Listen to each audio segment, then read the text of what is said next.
Oh, wow. Well, thank you very much, Bhavna. And it's fantastic to be here. And thanks for the invitation. And already just being, in the first 5 or 10 minutes of this meeting, you can sort of recognize the real benefits of getting people together with shared lived experiences and being able to share some of the things and tips and tools that they have. And this is my first time with the adult group as well, so it's brilliant to be here, and very much looking forward to the second part of the session as well, and hopefully jumping into a couple of breakout rooms and chatting with you as well. I've spent much of the last sort of 20 years going around schools and businesses and organizations telling my story.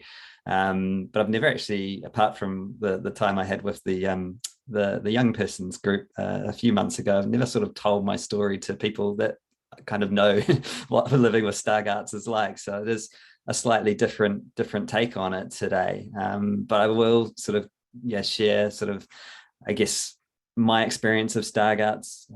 I'll share some of the tough times. I'll share some of the good times. I'm just, I guess, following that, as we've mentioned, really happy to open up the conversation and see where it goes. So you'll hear from the accent that my history is Antipodean. I grew up in New Zealand, and when I was 8 years old, for me, that was when I first started to notice something a little bit different happening to me from a visual perspective. And I mean, it's for me, that's 35 years ago, and it's hard to exactly remember what was happening, but I do sort of remember, I'm sure, sort of seeing sort of some dots in that central part of my eyes and sort of not thinking too much about it. And it wasn't until actually parent-teacher interviews where my teacher told my parents that she had noticed that I was writing slightly, off the lines and squinting to see the board, that's when sort of alarm bells rang, and went to the doctor, and after a while, eventually to specialists and eye specialists and things, and diagnosed with this weird and wonderful eye condition, which, while it was genetic, we had no sort of family history in Stargardt's. So it was a real journey for all of us to go on in terms of our family and understanding what this meant. For me, who as a kid, I'm very passionate about sport and couldn't wait to be old enough to drive a car and all those sorts of things, it was pretty tough to come to terms with. And I went through, I guess, 2 or 3 pretty challenging years of adjusting to it, being the different kid at school, having this weird sort of equipment coming in and being asked to use it while no one else had to. And as a young person, I felt that adjustment was really, really tricky. When I went to secondary school, I went to a school that was great in the sense that it had a special unit. So there were a couple of kids there that had a vision impairment as well. So I wasn't the only one. But I guess more pertinent to my story, it was a really strong sports school, and disabled or not, you were strongly encouraged into doing sport. Running was something with my peripheral vision that I could still do. It was something that I was encouraged to do. The PE teacher was more concerned about, or not concerned about, but more interested about what was possible rather than what wasn't. And for many of the previous 3 or 4 years of my life, I had been preoccupied a lot with all the things that I was going to miss out on because of this vision impairment. And I sort of reluctantly joined the athletics team, but that reluctance sort of turned into a real enjoyment, I guess. Through being able to run, I gained this sense of independence and freedom that I wasn't going to be able to have because I wasn't confident riding a bike. And latterly, obviously, I'm not going to be able to get my driver's license when I get to that age as well. And so running sort of, I guess, took me on this completely different journey that had so many positive ramifications over and above sort of getting fit and getting faster, but huge benefits on my own confidence and my own identity as well. And sort of over time started to learn the technicalities of running, and also I guess some of the tools needed for high performance sport. And by my last year at secondary school, I was ranked in the top 5 in New Zealand, and that was against all under 18s, sighted or not. And in the year 2000, I got the opportunity to represent New Zealand at the Sydney Paralympic Games, where I won a couple of silver medals. And I attended 4 Paralympic Games. I went to Sydney, Athens, Beijing, and finished my career in London 2012.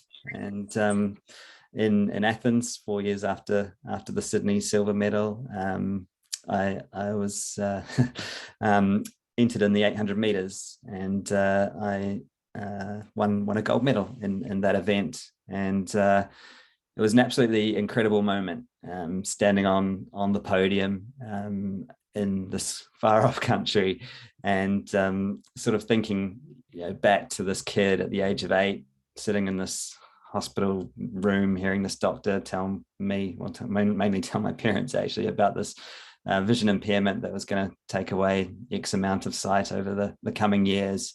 And at that time thinking, about all the limits that were on, me as a person, but, standing on top of that podium, hearing the national anthem of New Zealand play, wearing a gold medal, just brought so much joy and so much, I guess, a real sense of pride, and, able to, and a sense of achievement as well. And, through, I guess, ultimately that confidence gained from getting involved in something, and my something just happened to be running and athletics, and that also had really positive spin-offs into other parts of my life, and realized that through making certain changes, making certain adaptations, things were possible, as I'm sure each and every one of us can attest to in terms of our journeys.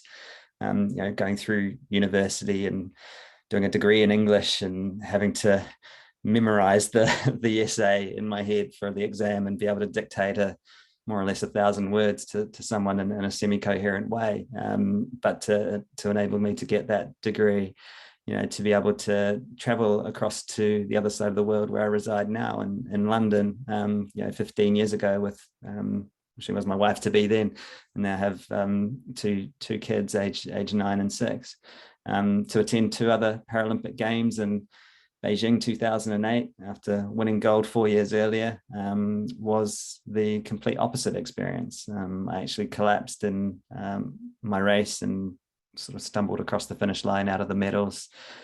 Absolutely disappointed as the New Zealand team captain as well. But I guess, as I had learned from an 8-year-old kid, when something got in the way, i.e. my vision, I learned a lot of lessons from that experience, and lessons that I guess made me again ultimately a stronger person, and and taking things with that spirit of a growth mindset, and to stand on the start line in London 2012 with 80,000 people in the stadium, in my sort of adopted home, but still representing New Zealand, and being the best runner I could be, was just an incredible experience. And having that journey, as the Paralympic movement evolved, as Barbara said earlier, the Paralympics in Beijing have started in the Winter Games, and Tokyo were amazing last year as well as a spectacle, and just, in my view anyway, do so much to champion the ability of every individual, which is incredible. So all those years on, I now work for a bank. But I'm not a banker. I sort of work in sort of an HRE function as a people development manager. So I'm very passionate about supporting people to learn and develop and continually develop. So I do a lot of sort of one-to-one coaching. I deliver workshops around aspiration and mindset, and I guess trying to understand the tools that we need in ourselves to be the best version of ourselves. And I guess that's what I try and do with everything. I try to do with everything that I sort of get involved in, and not so much. I still love running. I do socially, but it's not a competitive thing anymore. But I have, I guess, learned so much from that journey and that career in sport, and I guess it's led me to the person that I am today. I know COVID was mentioned earlier, and I thought I'd sort of touch on this, and it'd be interesting to hear the views of the room as well. I've just, in so as work back to the office work has commenced, I've been catching trains and jumping on tubes, and sort of pre-COVID, that was a very regular and routine experience for me. And I sort of, I guess, as we all do, adapt to our environments. And I was semi-confident on the underground and things, but I don't think I've ever felt as blind as I have sort of in the last month or two, sort of adapting to being in crowds and things. And I know it is something that it's almost I assume it's almost like a use it or lose it type thing. And I don't necessarily think that I have, literally lost a lot of vision in the last 2 years, but certainly the confidence that goes with,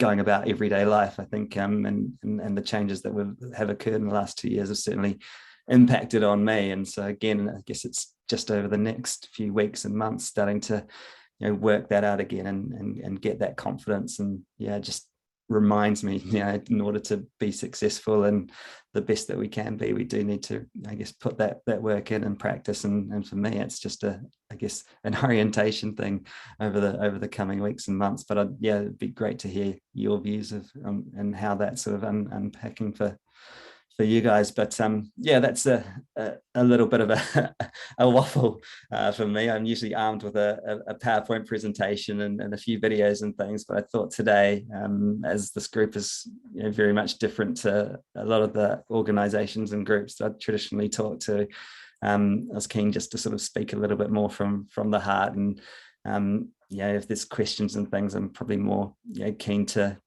hear what you want to hear and set off a discussion around that, because I know that each and every member of this group will have so much to contribute, and it's just, I guess, a privilege for me to be a member of that today.